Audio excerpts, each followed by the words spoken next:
wakuzura umwuka wera ngo buri imbuto z'umwuka wera. Niba wuzura umwuka wera ariko ukaba udafite imbuto z'umwuka wera, uwo mwuka wera si uw'Imana, uwo nuwabadayimoni. Imana itugiriye neza. Niba uri umuhanuzi ukaba nta mbuto z'abahanuzi z'abana b'Imana, ukaba ntazugira, uwo mwuka ukurimo nuwabadayimoni mu izina rya Yesu. Reka nkubwire, niba nta rukundo ugira witwa ngo uri umukozi w'Imana.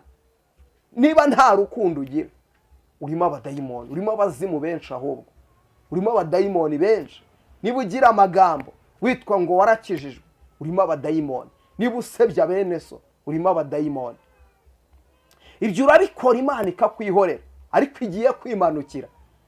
Rero yarambwiye ngo nze mbwira abantu bitegura inkota yayo. Iramanutse, nkota y'Uwiteka iramanutse, kandi imanuwe nta kindi kiyimanuye. Imanuwe no guhora inzigo, imanuwe no kunywa amaraso y'inkota Uwiteka Nyiringabo